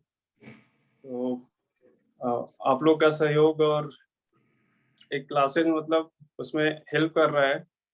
इसमें एक चीज ये रिक्वेस्ट था कि हमारे मतलब जो सीनियर लोग हैं आगे इस कोर्सेज को पूरा किए हैं, तो ये वीकेंड में 2 क्लासेस तो होती हैं, बट डेली, बिकॉज वो अपने लाइफ में उसको डेली कर रहे होंगे, खास करके 2 सेमेस्टर का जो है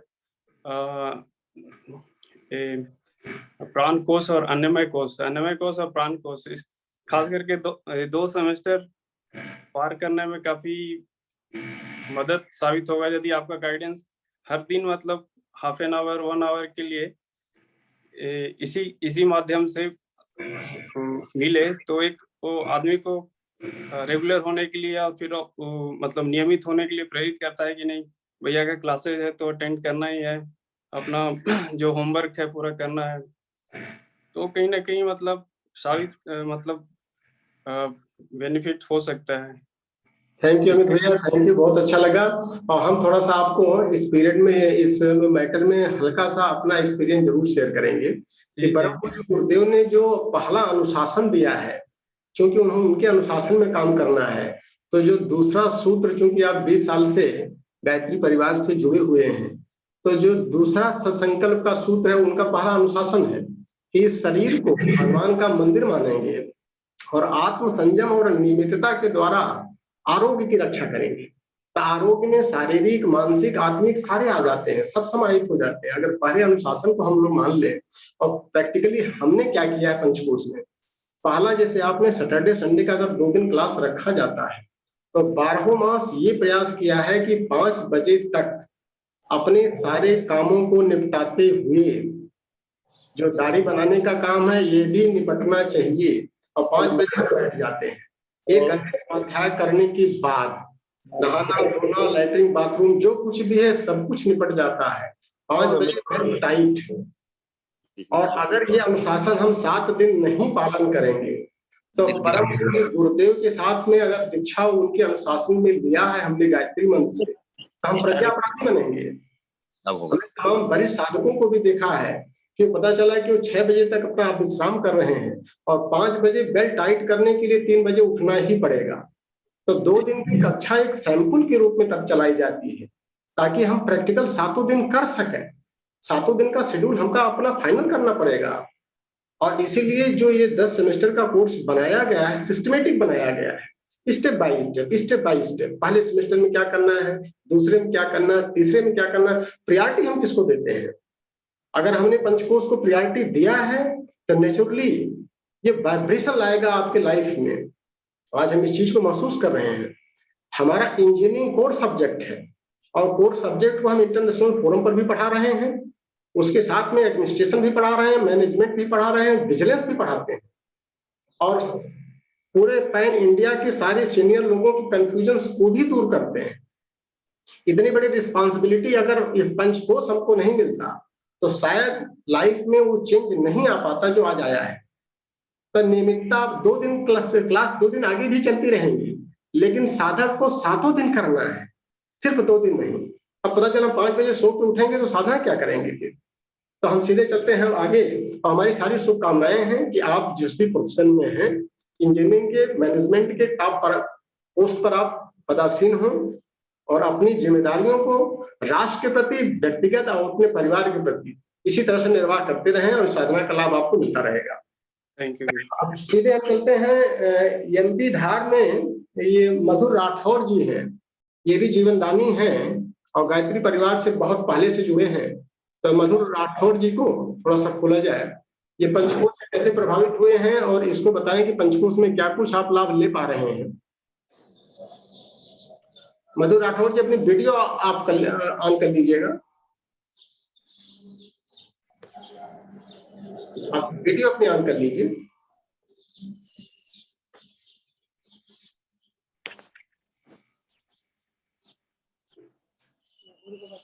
माधुर, चलिए मधुर राठौर जी नहीं है तो हम सीधे आगे बढ़ते हैं, इनका माइक ऑफ कर लें और सीधे चलते हैं। लोकेश चौधरी जी हैं और हमारे सबसे वरिष्ठ विद्यार्थी इस कक्षा के हैं, वरिष्ठ साधक भी हैं, हम लोगों के योग के टीचर भी रहे हैं और चूंकि वरिष्ठ है तो इनसे बहुत ज्यादा उम्मीदें हम सबकी है कि अपना तो परिष्कार इन्होंने किया और समाज को कितने अंशों में ऊपर कर पाए और क्या कुछ कंट्रीब्यूशन समाज को कर पा रहे हैं। जो गायत्री परिवार से आपने शिक्षाएं ग्रहण किया, पंचकोश से आपने शिक्षाएं ग्रहण किया और ढेर सारी डिग्रियां और पीएचडी भी आपने ले लिया है, तो समाज को क्या कंट्रीब्यूट कर पा रहे हैं और क्या करेंगे आगे, प्लीज ब्रीफ में।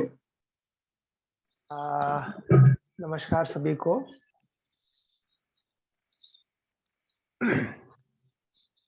नमस्कार सभी को। वरिष्ठ जैसा तो कुछ अनुभव होता नहीं है। हाँ, ये बात जरूर है कि जीवन का सौभाग्य रहा। बाबूजी के साथ में पिछले 7-8 साल हो गए हैं मेरे हिसाब से, 8 साल हो गए हैं और निरंतर उनके मार्गदर्शन में जीवन में एक जो मैच्योरिटी वाली बात होती है वो दिखाई देती है और हम ये महसूस भी कर पाते हैं कि जो गुण किताबों में लिखे हैं उसके कुछ अंशों में, सारे तो नहीं कहूंगा मैं क्योंकि उस तरीके का समर्पण या उस तरीके की चीजें अगर पूरे जुनून के साथ की जाए तो जरूर दिखाई देती है। हाँ, पर ये है कि 70% 80% चीजें हमें अपनी लाइफ में जो एक जो दिव्य और आध्यात्मिक अनुभव होते हैं उस तरीके के अनुभव से तो मैं मरहूम हूँ। पर जो एक साधारण अनुभव होते हैं कि लीडरशिप स्किल बढ़ती है, आपका अपना एक विजन स्ट्रांग होता है, आपका मन पे नियंत्रण बढ़ता है, या आप अपने इमोशंस को कंट्रोल कर सकते हैं। तो कुछ चीजें हैं जो हमने हासिल की और कुछ चीजें ऐसी है जो हम हासिल कर सकते हैं। तो बाबूजी की कक्षाओं से ये हमें अनुभव हुआ या मिला कि कम से कम ये कल्पना तो गहरी ही हो गई कि हम कम से कम उस चीज तक पहुंच सकते हैं। ये अनुभव, ये श्रद्धा, ये विश्वास, जो एक ईश्वर जैसी बात कही जाती थी कि कोई बहुत बड़ा कुछ दूसरी दुनिया में रहने वाला है जो चला है और जिसको हम मनोकामनाओं पूर्ति के लिए रिश्वत देके उसको कंट्रोल करने की कोशिश करते हैं, वो एक कॉन्सेप्ट हमारे दिमाग से आउट हुआ और कुछ इस तरीके का है जिसे हम घट में व्याप्त होता देख सकते हैं, अनुभव कर सकते हैं। ये हम कर सकते हैं, ये जो भावना विकसित हुई है ये बाबूजी के स्नेह और निरंतर उनके मार्गदर्शन से ही हुई है। रही बात काम करने की, तो हमारा प्रोफेशन ही योग है। अब योग में ही दोनों तरीके से जीवन गुजारना है, व्यक्तिगत अभ्यास के रूप में भी और इसके प्रचार प्रसार के रूप में भी। अभी मैंने एक यूनिवर्सिटी ज्वाइन की है, तो मैं बच्चों को सिखाता हूँ। तो जितना हमने सीखा है, जैसा हमने अनुभव किया है, जितना हमने अभ्यास किया है, हमारी पूरी कोशिश ये है कि हम अपने अनुभवों को नए व्यक्तियों के साथ साझा कर पाएँ, दोनों तरीकों से, अपने प्रायोगिक अनुभव को भी और जो ज्ञान हमने हासिल किया है शास्त्रों की मदद से, उस ज्ञान को भी हम व्यवस्थित ढंग से लोगों को दे पाएँ। तो आपकी कोई भी इस तरीके की रहेगी, मैं बीच-बीच में कक्षाएँ लेते रहता हूँ, जैसा सुभाष जी ने कहा, जो नए तो है नहीं यहाँ पे, सब अनुभवी लोग हैं, वो मुझसे परिचित होंगे ही। तो आपको कभी भी कोई भी समस्या आती है, तो आप पूछ भी सकते हैं और अपने अनुभव मेरे साथ साझा भी कर सकते हैं। बहुत बढ़िया भैया, थैंक यू। और चूंकि प्रभावी शिक्षण वही होता है जो हमको आचरण से देना पड़ता है, तो हम आचरण से शिक्षण आप दे रहे हैं, ये बहुत अच्छी बात है और इसमें और परिष्कार होता जाए। हम सबकी शुभकामनाएं आपके साथ में हैं। और चूंकि अब आप व्यक्तिगत से आगे बढ़ करके परिवार की जिम्मेदारियों से भी बंधे हुए हैं, तो नेचुरली थोड़ा सा प्रेशर तो चारों तरफ से आना स्वाभाविक है। और उस बीच में हम चाहते हैं कि अकेले आपके साथ साथ परिवार भी आपका अगर शिक्षण देने लगेगा और समाज की सेवा करने लगेगा, तो हम लोग व्यक्तिगत उत्कर्ष में भी जाएंगे और स्वाभाविक रूप से परम पूज्य गुरुदेव के सपनों को साकार भी करने में सहयोगी बनेंगे। अब हम सीधे चलते हैं। हाँ भैया, एक हाँ जानकारी और है कि हम 3 भाई-बहन हैं, तो हम तीनों ही एमएससी हैं योग में, और मेरे पश्चात जो है वो मेरी छोटी वाली सिस्टर है, वो तंत्र शास्त्र में पीएचडी कर रही है। पहले उसका एमफिल हो चुका है, और एक दूसरी है, वो योग शिक्षा में भी कार्य करेगी। तो मैं धीरे-धीरे उनको भी प्रोत्साहित कर रहा हूँ। वो बाबूजी को अच्छे से जानते हैं, पर वो अभी नियमित प्रतिभागी नहीं है। मैं आने वाले कुछ समय में वो भी फिर नियमित प्रतिभागी हो जाएँगे। तो हमें हमें पूरी उम्मीद है कि कम से कम आपकी एक योग की यूनिवर्सिटी ही बन जाएगी तो ज्यादा अच्छा रहेगा। जब परिवार के इतने सारे सदस्य योगी बन जाएंगे, तो परम जी। पूज्य गुरुदेव के सपनों को ज्यादा हम साकार कर पाएंगे। यूनिवर्सिटी में पहले सेवा करें और फिर एक यूनिवर्सिटी खोल करके उससे सेवा करवाएं। अब हम सीधे चलते हैं कि राम का कोई भी अभियान जो है हनुमान के बिना सफल नहीं हो पाता है। तो जो हमारी बानरी सेना है, तो बानरी सेना के हनुमान कौन है, ये हम सभी जानते हैं। और आज हम चाहते हैं कि बानरी सेना के हनुमान किस तरह की सेवा करने जा रहे हैं इस राम के अभियान में, वो थोड़ा सा अपना बहुत कुछ परिवर्तन आपने व्यक्तित्व स्तर पर किया है और समाज के स्तर पर, राष्ट्र के स्तर पर भी आपका कंट्रीब्यूशन होने जा रहा है। थोड़ा सा शेयर करें विष्णु आनंद भैया, विक्की भैया।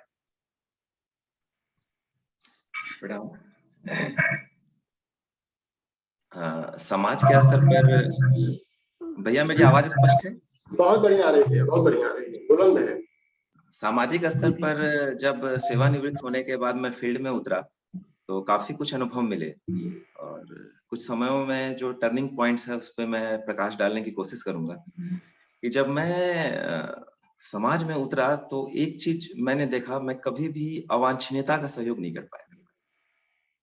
वांछनीय चीजों में मैंने पूर्ण सहयोग दिया, बट अवांछनीयता का मैं सहयोग नहीं कर पाया। उसमें जब धीरे धीरे कदम बढ़ा, तो मैंने देखा कि शुरुआत में मैं रिएक्टिव था, रिएक्शन देता था। पंचकोशी क्रिया योग के अभ्यास से रिएक्शन गौन होता गया। रिएक्ट करना मैंने बंद कर दिया और नोटिस करना शुरू किया। जब नोटिस करना मैंने शुरू किया, तो मेरा तत्वबोध सधने लगा, और उससे जीवन में मौन का समावेश हुआ। क्योंकि सभी जीवों की चेतना उनके आवरण के हिसाब से, अपने आवरण के हिसाब से वो जी रहा है, और उन्हीं बातों को वो सुनना पसंद करता है। तो जब मौन की साधना सदनी शुरू हुई, तो कितना बोलना है, कितना चुप रहना है, ये सिद्धि मुझे समाज के बीच आके मिली। उसके बाद जीवन में संतुलन का महत्व समझ पाया। मैंने देखा कि हमारी की गई, अगर हमारे पास समृद्धि है, साधन ज्यादा है, और उसका प्रदर्शन अनजाने में भी हो, तो औरों में हीनता का भाव लाता है। ये मेरे समझ में आया। और इन सारी चीजों के बीच, तत्वबोध के बीच, जो 25 तत्व हैं, इनसे खेलते खेलते ये समझ में आया कि अगर कहीं थकान हो जाए, क्योंकि तन्मात्राओं का अपना खेल है, तो उसमें जो अंतरात्मा है वो बहुत बड़ा घर है, और उसमें विश्राम करना चाहिए। उसमें विश्राम करना चाहिए। जो गुरु अंदर बाहर फैले हुए हैं सावित्री के रूप में, वो अंदर और प्रकाशमान है। अगर आत्मबोध में उसको देखा जाए, तो वो एक घर है। तत्वबोध करते करते हो गए, तो एकांत में उस समाधि में जाके वहां विश्राम जरूर करना चाहिए। और तत्ववेद में पूरा खेल संतुलन का है। इस क्रम में मेरा जो बेसिक था वो तो मैं सैनिक था, लेकिन सेवानिवृत्त होने के बाद जब मैं फील्ड में उतरा तो 2 भूमिका में रहा। एक ट्यूटर, मैं बच्चों को ट्यूशन देता हूँ, दूसरा कृषक।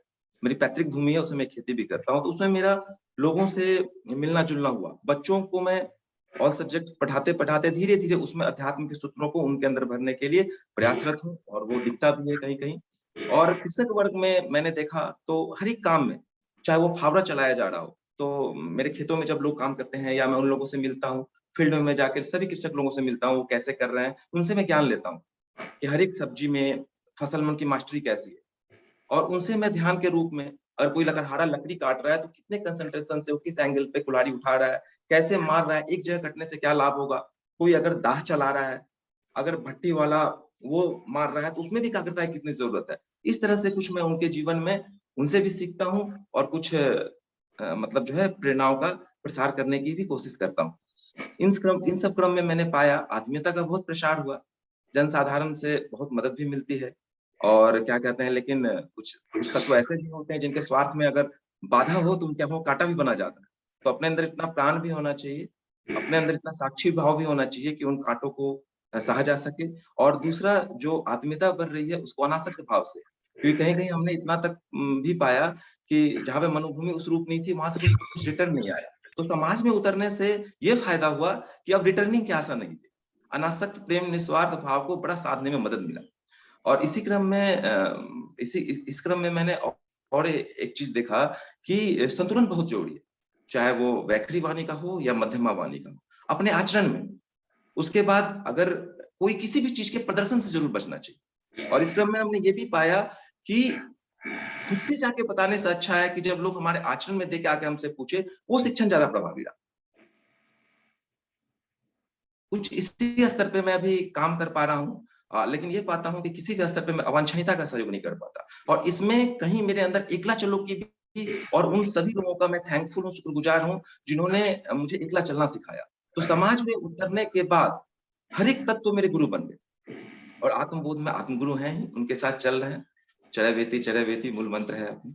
बस इन्हीं शब्दों के साथ मैं अपने अनुभवों को समाप्त करना चाहूँगा। थैंक यू देखिए भैया, थैंक यू। और हमने जो महसूस किया है कि अगर हम अवांछनीयता के साथ में कहीं समझौता कर लेते हैं तो हमारा आत्मबल डाउन हो जाता है, और यही समझौता न करना, ये दुष्प्रवृत्तियों का जो उन्मूलन है, यही हमको ताकत देता है।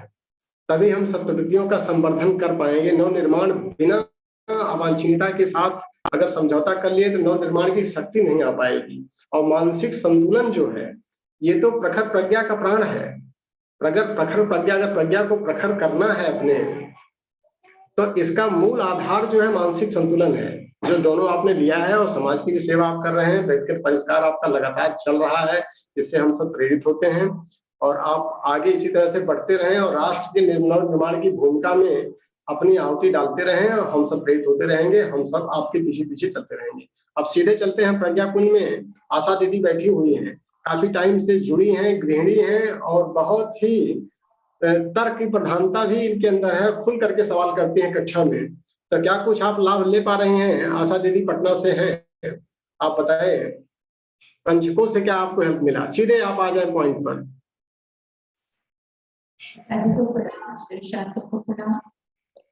पंचकोश से हमें स्वास्थ्य लाभ मिला, और स्वास्थ्य लाभ के कारण पहले हम बहुत बीमार रहते थे, तो घर के सभी सदस्य मेरे देखा देखी, वो भी सब लोग योग व्यायाम और जिस तरह से हम करते हैं प्राणायाम वगैरह सब करने लगे।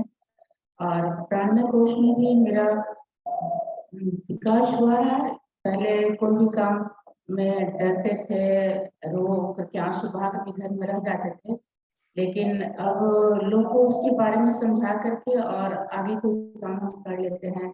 और गांव में रहने के कारण गांव के महिलाओं को या बच्चे को भी कुछ समझा पाते हैं, कर पाते हैं। हम लोग गांव में महिलाएं घर से निकलती नहीं है, लेकिन मेरे हस्बैंड बहुत मना करते थे, लेकिन अब उनको समझाते हैं, कुछ बोलते हैं तो सुनते हैं, समझते हैं, और हम बाहर निकलने का भी अनुमति देते हैं, ताकि हम बाहर में कुछ लोगों को बता सके, कर सके, समझा सके। उसके बाद मनोमय कोश में भी तो मेरा आगे चल ही रहा है। और ज्ञानमय कोश और आनंदमय कोश में तो अभी विज्ञान में कोश में तो कुछ करते हैं, मनोमय कोश में शुद्ध हुआ है। इससे लगता है कि आनंद, बहुत सारी चीज में भीतर से आनंद की अनुभूति होती है और बहुत सारी चीज समझ में आती है। बहुत बढ़िया दीदी, थैंक यू। और आप पांचों कोषों को मिला करके बच्चों को सुसंस्कार देते रहें इसी तरह से, और बच्चे भी आपके आगे बढ़ते रहें। हम सबकी सारी शुभकामनाएं आपके साथ में हैं। और अब सीधे हम चलते हैं, डॉक्टर सुरेंद्र सिंह जी हैं, वो हमारे परिवार के सदस्य हैं, वरिष्ठ सदस्य हैं, और साथ साथ आरएसएस के वरिष्ठ पदाधिकारी भी रहे हैं, और मैक्सिमम टाइम लाइफ का अपने आरएसएस में राष्ट्र सेवा में दिया है, और ढेर सारे त्याग आपने लाइफ में किया है, तो उसकी चर्चा हम नहीं करेंगे, वो पृष्ठभूमि में आपके सहयोगी जरूर बनेगा। तो सीधे हम आ जाए कि पंचकोश में पिछले 1 साल से बाबूजी के सानिध्य में आप आए, और 1 साल के 7-8 महीने मान के चलते हैं, तो क्या कुछ आपको फायदा मिल पा रहा है? सभी साथियों को, बाबूजी को प्रणाम। इंजीनियर साहब से तो मैं काफी पहले से जुड़ा हूँ, लेकिन अभी कुछ समय से जब से बाबूजी से संपर्क आया, ये लगता है कि अपने अंदर विभिन्न प्रकार के सुधार हुए। पंचकोशों की जहाँ तक बात है, अन्नमय कोश, इसका तो मेरा बहुत पहले से प्रैक्टिकल रहा है। भोजन से कम खाना, संतुलित खाना, ये सब रहा है। रही मनोमय कोश के विकास की, तो उसमें भी क्रमशः सुधार हो रहा है। अभी थोड़ा सा लोगों से मिलना जुलना, बहुत मिक्सअप होना, इसमें थोड़ी सी कमी आती थी। मैं भले शिविर करता था, मैं संघ का कार्य करता रहा, लेकिन यहाँ मैं अपने को थोड़ा सा कमजोर पाता था।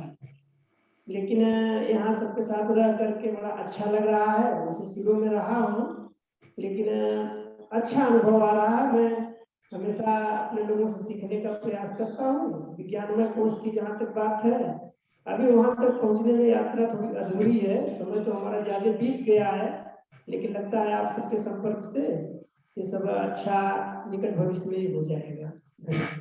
थैंक यू डॉक्टर साहब, और बहुत अच्छा लगा। और आपकी त्याग तपस्या को तो हम यहाँ पर बखान नहीं कर सकते हैं, लेकिन ये है कि पंचकोश आपको सहयोगी की भूमिका जरूर देगा, क्योंकि आगे के कोषों में आपको और सहयोग इससे मिलता जाएगा। जो भी हमारा मनोमय कोश और विज्ञानमय कोश की साधना जब हम आएंगे, तो हमारी छोटी छोटी समस्याएं अपने आप हल होने लगेंगी। अब सीधे हम चलते हैं, देवमुनि दीदी हैं पटना से। तो दीदी आप बताएं कि आप कैसे इससे लाभान्वित हो पा रही हैं पंचकोश से? गुरु जी को प्रणाम, सब साधक को भी प्रणाम। मैं 10 दशहारे में से सत्र में जुटा हूँ, 3 सत्र हुआ है।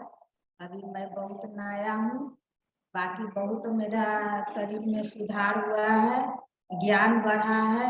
यहाँ आने से बहुत मैं खुश रहता हूँ, मेरा परिवार सब खुश रहता है। मैं नया साधकों के जोड़ना चाहता हूँ, और मेरा भी बात सब रखता है। जो पहले से कटु शब्द में रहते थे, अब सब नियंत्रण से मेरा सम्मान भी करता है, और मैं भी खुश रहता हूँ। और पंचकोशी साधना में मैं तो कर रहा हूँ, बाकी नए से अखनी मैं जितना करना रहता है उतना मैं कुछ कमी आता है, खान पान में अभी कुछ कमी है, बाकी पहले से बहुत अच्छा महसूस करता हूँ। बहुत बढ़िया दीदी, बहुत बढ़िया। और हर हाल आप मस्त रहती हैं और खुश रहती हैं, यही तो गायत्री मंत्र का अर्थ है। और इसी के साथ में आप अपने शरीर का स्वास्थ्य बहुत बढ़िया बना लें, परिवार के लोगों का भी सुधार हो जाएगा, सबका स्वास्थ्य ठीक ठाक हो जाएगा, और परिवार आपका सुख शांति से आगे बढ़ता रहेगा। तो जरूर इसको अपनाएं। हम सभी भी आप ही की तरह से नए साधक थे कुछ साल पहले, आपको सारे लाभ मिलेंगे। अब सीधे हम आ जाते हैं, श्याम जी अग्रवाल जी हैं, तो आप अपना अनुभव साझा करें और थोड़ा परिचय आप जरूर दे दें कि आप कहाँ से हैं। श्याम जी अग्रवाल जी, और कितने दिनों से आप पंचकोश से जुड़े हैं, सब थोड़ा सा ब्रीफ में बताएं, बहुत ज्यादा जानकारी नहीं है हमको आपके बारे में भी। बाबूजी को बहुत बहुत प्रणाम और सभी साधकों को प्रणाम। मैं कानपुर से हूँ, और मैं बेसिकली ये जानता था, सुनता था पंचकोश होते हैं शरीर में और 7 चक्र होते हैं, और इन सब चीज़ों का क्या प्रभाव होता है थोड़ा बहुत पता था, लेकिन इसका कोई आइडिया नहीं था। बाबूजी के संपर्क में आने के बाद, और जब मैंने इनका वीडियो देखा जो शांति कुंज शिकारकर्ताओं के लिए दिया गया था, तो मैंने इसको रियलिटी में और साइंटिफिक तरीके से कैसे इसका प्रेजेंटेशन हो सकता है और कैसे इसका लाभ उठाया जा सकता है उसको मैं जाना और मैं प्रेरित हुआ। और उसके उपरांत मैंने कुछ प्रयास किए और उस प्रयास के माध्यम से मैं ये पाता हूँ कि जो बहुत सी छोटी मोटी बीमारियां थी, जो परेशानियां थी, वो दूर हुई। योगासन, प्राणायाम और बाबू जी ने जो विभिन्न चीजों को एक साथ मर्ज करके और वो एक नई नई तकनीक बनाई, उससे समय का भी बचत होती है और उसका फायदा कई गुना बढ़ जाता है। और इसके साथ ही विभिन्न बीमारियों के साथ यहाँ तक पहले मुझे जैसे क्रोध बहुत आता था, उसमें बहुत आराम हुआ, बहुत कमी आई है और मैं लगातार उसको और कम करने का प्रयास कर रहा हूँ। मनोमय कोश, प्राणमय कोश से जो ऊर्जा जनरेट होती है वो अपने आप में महसूस होती है और कार्य में सक्षमता और बढ़ी है और लोगों से व्यवहार में भी बदल हुआ हूँ। इसी तरह मैं लगातार प्रयास करता हूँ, मैं आगे बढ़ता हूँ। धन्यवाद श्याम जी, और बहुत अच्छा लगा। और पंचकोश की साधना सबके लिए है, बाल वृद्ध युवा नर नारी सबके लिए है, चाहे गृह हो चाहे विरागी हो, और इसका फायदा आपको आगे और मिलता रहेगा। अब हम सीधे चलते हैं बाबू जी से 2 शब्द आशीर्वाद के ले लें। और अब अगले 4 दिन तक हम यात्रा में रहेंगे, नेटवर्क काम करेगा नहीं करेगा, तो इसलिए इस पीरियड में 4 दिन तक हम चाहेंगे कि हमारे अमन भैया और हमारे नितिन आहूजा भैया तो ये इसका सुसंचालन करते रहेंगे और कम से कम अनुभव साझा करने के सबको मौका मिलना चाहिए। 1-1 मिनट 2-2 मिनट सभी करें, उससे आपको समीक्षा बढ़िया हो पाएगी। बाबू जी जी प्रणाम, और आज के सारे पार्टिसिपेंट्स को प्रणाम, सुनने वालों को प्रणाम, और जिन्होंने अनुभव व्यक्त किया, लोकेश जी ने, विष्णु जी ने, केपी दुबे जी ने, और ये जो अपने जो पार्टिसिपेंट हैं श्याम जी ने, कुंदन जी वहाँ पर यंगस्टर हैं तो क्या, लेकिन हम तो अपना अनुभव बता रहे हैं कि आप लोगों के अनुभव सुनकर हम पुलकित हैं। और पूज्य गुरुदेव बहुत आप लोगों को प्यार कर रहे हैं, हृदय में बैठे हैं। प्रगति तेजी से बढ़ती रहे और उज्जवल भविष्य के लिए सबके लिए शुभकामना, हमारा ढेर सारा प्यार। थैंक यू, धन्यवाद। क्योंकि जाने हैं जगह क्लास जी। अब हम सीधे हम लोग शांति पाठ कर लें ताकि आगे का जो भी शेड्यूल है वो डिस्टर्ब ना हो। 1 बार ओम, 3 बार शांति।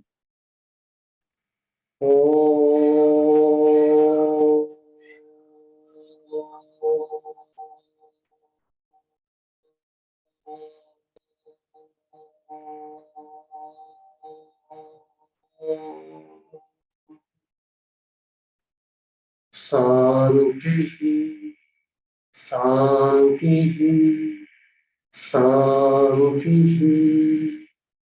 शांति। सभी को